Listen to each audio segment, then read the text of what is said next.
রাজধানীর পল্লবীতে দ্বিতীয় শ্রেণীর শিক্ষার্থী ছোট্ট রামিসাকে নির্মমভাবে হত্যার ঘটনায় শোক ও ক্ষোভে স্তব্ধ পুরো দেশ। এই ঘটনায় দোষীদের দ্রুত বিচার ও কঠোর শাস্তির দাবি জানিয়েছেন জামায়াত আমির ডাক্তার শফিকুর রহমান। এ নিয়ে সামাজিক মাধ্যমে একটা বার্তাও দিয়েছেন তিনি, জানাচ্ছেন সাদিয়া সিদ্দিকা। রাজধানীর মিরপুরের পল্লবীতে দ্বিতীয় শ্রেণীর স্কুল ছাত্রী ৭ বছরের রামিসা আক্তারকে নৃশংসভাবে গলা কেটে হত্যার ঘটনায় উত্তপ্ত পুরো দেশ।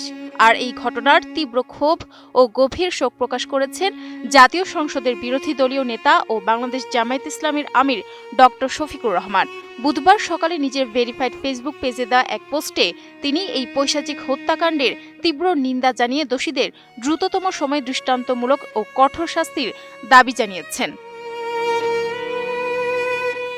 ফেসবুক পোস্টে জামায়াত আমির আবেগঘন ভাষায় লিখেন, প্রিয় সোনামণি রামিসা, তোমার কাছে মানবতা লজ্জিত। তুমি নিষ্পাপ ছিলে।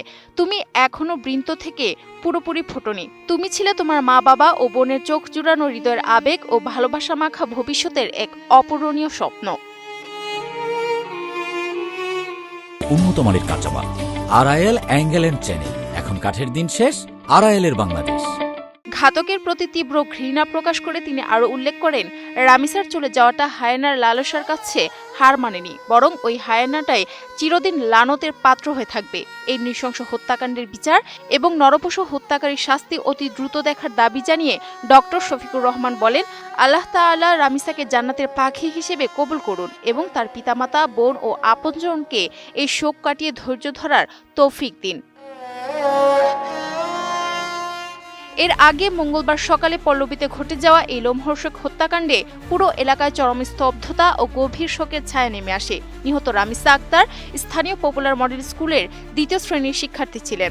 ঘটনার দিন সকালে রামিসার মা রামিসাকে স্কুলে পাঠানোর জন্য খুঁজতে শুরু করেন। বাইরে কোথাও তার সন্ধান না পেয়ে এক পর্যায়ে ওই ফ্ল্যাটের দরজার সামনে রামিসার স্যান্ডেল দেখতে পেয়ে দরজায় নক করেন রামিসার মা।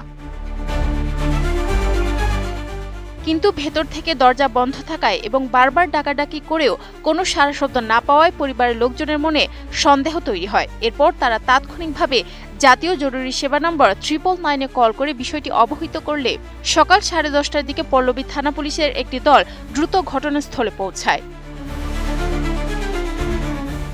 এরপর ঘরের ভেতর তল্লাশি চালালে ঘাতকের ঘরের খাটের নিচ থেকে প্রথমে রামিসার বিবস্ত্র ও মাথাবিহীন লাশ উদ্ধার করা হয়। এরপর খাটের নিচে এক কোণায় পড়ে থাকা রঙের একটি খালি প্লাস্টিক বালতির ভেতর থেকে রামিসার কাটা মাথাটি উদ্ধার করে পুলিশ। নৃশংস এই ঘটনার পরপরই ঘরটির অপর দুটি কক্ষ তালাবদ্ধ করে অভিযুক্ত সোহেল রানা পালিয়ে যান। পরবর্তীতে পুলিশের তৎপরতায় একই দিন সন্ধ্যায় নারায়ণগঞ্জের ফতুল্লা থেকে সোহেল রানাকে গ্রেফতার করা হয়।